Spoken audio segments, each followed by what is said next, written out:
Horror कहानियां थी। शब्द तुझे भरोसा नहीं ना, तो फिर जा अपने कमरे में जाकर देख। तेरे पलंग के नीचे तुझे तेरी माँ की हड्डियां मिलेंगी।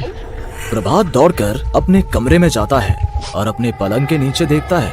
वहाँ पर सचमुच एक कंकाल पड़ा हुआ था और उसके शरीर पर जो कपड़े थे वो प्रभात की माँ के थे। क्या बात है, आज तो आप सुबह से ही बहुत बिजी हैं।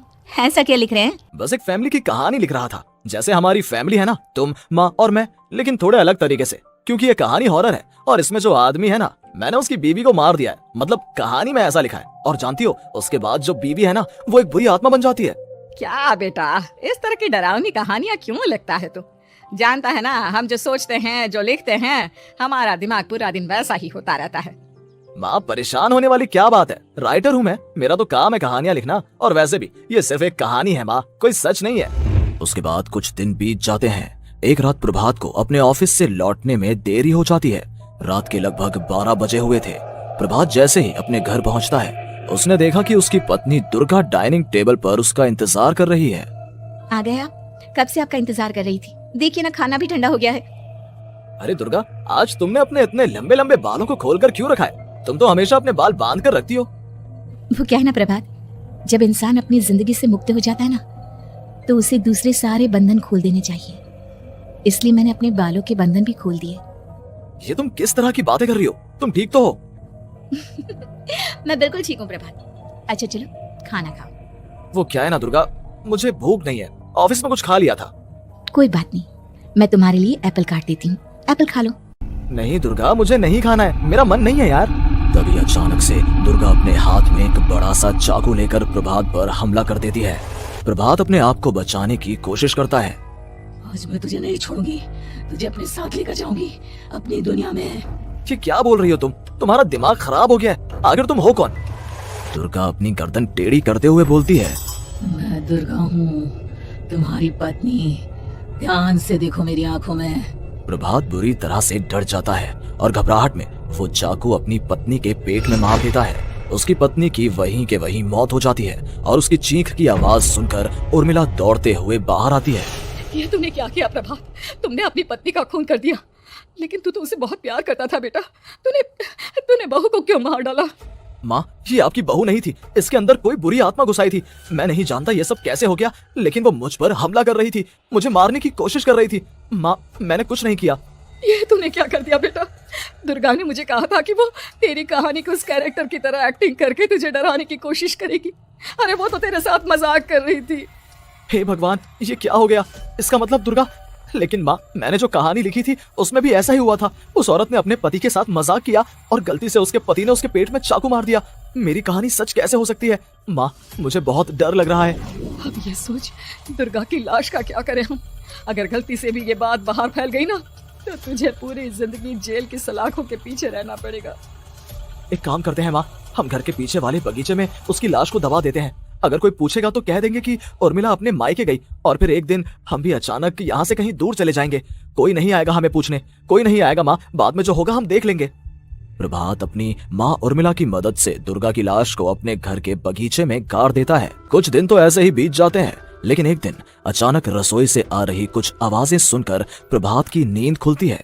प्रभात ने देखा कि वहां पर एक लंबे बालों वाली औरत दूसरी तरफ चेहरा करके खड़ी हुई थी। कौन है? कौन है वहां पर? अरे कौन हो तुम? मैं दुर्गा हूँ प्रभात। क्या हुआ, मुझसे इस तरह के सवाल क्यों कर रहे हो तुम? तुम दुर्गा नहीं हो सकती। दुर्गा तो प्रभात, मैं तुम्हारी पत्नी हूँ, तुम मुझे कैसे भूल सकते हो? 4 दिन के लिए मायके क्या चली गई, तुम तो मुझे भूल ही गए। अब अगली बार ना मैं कहीं नहीं जाऊंगी। पता चला तुमने तो मुझे पहचानने से ही इनकार कर दिया। नहीं, तुम दुर्गा नहीं हो सकती। तुम दुर्गा हो ही नहीं सकती। मैं जानता हूँ ये सब क्या हो रहा है। मैंने अपनी कहानी में लिखा था कि उस आदमी की पत्नी की मौत के बाद एक बुरी आत्मा उसका रूप लेकर उसके घर में आ जाती है। तुम वही हो ना? और अचानक से खूबसूरत दुर्गा का चेहरा काला पड़ जाता है। उसकी आंखें लाल हो जाती हैं और पूरे शरीर पर बाल, लंबे नुकीले नाखून, उसके दोनों पैर उल्टे हो जाते हैं और बेहद डरावनी आवाज में वो चिल्लाकर कहती है, बुरी आत्मा, मेरा खून करके मुझे अपने ही घर में गाड़ कर तू मुझे बुरी आत्मा कह रहा है। मैं तुझे छोड़ूंगी नहीं। और अचानक से प्रभात के घर में बेहद डरावनी आवाजें गूंजने लगती हैं। घर में चारों तरफ बहुत सारी बुरी आत्माएं नजर आने लगती हैं। प्रभात घबरा कर अपनी माँ को आवाज देता है, माँ, माँ कहाँ है आप? जल्दी आइए माँ, देखिए ना ये सब क्या हो रहा है। प्रभात ने देखा कि अचानक से उसकी माँ कमरे से दौड़ कर आती है। क्या हुआ प्रभात? और ये लोग कौन है? इन सब की गर्दन टेढ़ी क्यों है? इनके बाल खुले हुए। प्रभात, ये सब लोग तो मुझे मरे हुए नजर आ रहे हैं। हाँ माँ, ये सब लोग मरे हुए ही हैं और ये ठीक वैसा ही हो रहा है जैसा मेरी कहानी में हुआ था। लेकिन मेरी कहानी के हिसाब से तो आप भी। अचानक से उर्मिला का रूप बदल जाता है। वो भी एक डरावने साए की तरह बन जाती है और बेहद डरावनी आवाज में चिल्ला चिल्ला कर कहती है, मर गई तेरी माँ। जानता है, कल रात जब तू सो रहा था ना, तो मैंने उसके शरीर का सारा खून पी लिया। अब बस हड्डियां बची हैं उसके शरीर में। नहीं, ऐसा नहीं हो सकता, ऐसा बिल्कुल नहीं हो सकता। मेरी माँ नहीं मर सकती। तुझे भरोसा नहीं ना, तो फिर जा अपने कमरे में जाकर देख। तेरे पलंग के नीचे तुझे तेरी माँ की हड्डियां मिलेंगी। प्रभात दौड़कर अपने कमरे में जाता है और अपने पलंग के नीचे देखता है। वहां पर सचमुच एक कंकाल पड़ा हुआ था और उसके शरीर पर जो कपड़े थे वो प्रभात की माँ के थे। माँ, अब मुझे कुछ करना पड़ेगा। लेकिन मेरी कहानी में लिखा था कि माँ की मौत मेरे हाथों से होगी, पर माँ तो पहले ही मर चुकी है और वो बुरी आत्मा मुझे भी मार देगी। नहीं, इससे पहले कि वो मुझे कुछ करे, मुझे उसका काम खत्म करना होगा। प्रभात अपने हाथ में बड़ा सा चाकू लेकर उस बुरी आत्मा पर हमला कर देता है जिसने प्रभात की माँ का रूप लिया हुआ था, और अगले ही पल वो नीचे गिर जाती है और उसके शरीर से खून बहने लगता है। ऐसा नहीं हो सकता, एक बुरी आत्मा के शरीर में तो खून होता ही नहीं है। तो क्या सच में मैंने अपनी माँ को मार दिया? लेकिन अभी कुछ देर पहले तो फिर वो कंकाल किसका है? और ये कौन है? मैं पागल हो जाऊंगा। और अपनी माँ की लाश, इसका मैं क्या करूं? लोग पूछेंगे तो मैं क्या जवाब दूंगा? तभी वहां पर दुर्गा का रूप लेकर जो आत्मा थी उसने प्रभात से कहा, गाड़ दे अपनी माँ को ले जाकर उसी जगह जहाँ तूने मेरा खून करके मुझे गाड़ दिया था। जा, चला जा। घबराया हुआ प्रभात पागलों की तरह अपनी माँ की लाश को लेकर बगीचे में गाड़ देता है। प्रभात की हालत पागलों जैसी हो जाती है। वो अपने आप को अपने घर में बंद कर लेता है। कहानी के हिसाब से तो आगे ये हुआ था कि कहानी लिखने वाले ने उन बुरी आत्माओं से डरकर आत्महत्या कर ली थी। तो क्या मैं भी मर जाऊंगा? क्या मैं भी आत्महत्या कर लूंगा? एक काम करता हूँ, मैं अपनी कहानी का अंत बदल देता हूँ। हाँ, ये मैंने पहले क्यों नहीं सोचा। मैं लिख दूंगा कि कहानी को लिखने वाला आत्महत्या नहीं करता, बल्कि कहीं दूर जाकर नए सिरे से अपनी जिंदगी शुरू करता है। यही सोचकर प्रभात ने अपनी लिखी हुई कहानी को बाहर निकाला और उसे पढ़ना शुरू किया। ये देखकर वो हैरान रह गया कि कहानी का क्लाइमैक्स तो किसी ने पहले ही बदल दिया था। ये क्या?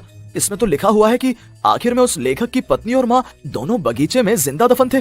बुरी आत्माओं ने उनको कैद करके रखा था और वो लेखक अपनी माँ और पत्नी दोनों को जिंदा बाहर निकाल लेता है। लेकिन ये सब लिख किसने दिया?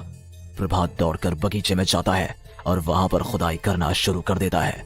प्रभात देखता है कि वहां पर लकड़ी के 2 बड़े संदूक हैं और उनके अंदर से आवाजें आ रही हैं। प्रभात बचा लो मुझे। अगर थोड़ी देर और होगी तो वो मुझे छोड़ेगी नहीं। बेटा देखो, मैं इस बक्से के अंदर बंद हूँ, प्लीज मुझे बाहर निकालो। वो बुरी आत्मा किसी भी वक्त मुझे मार डालेगी। प्रभात वो दोनों बक्से बाहर निकालता है और अपनी पत्नी और माँ दोनों को आजाद करवा लेता है।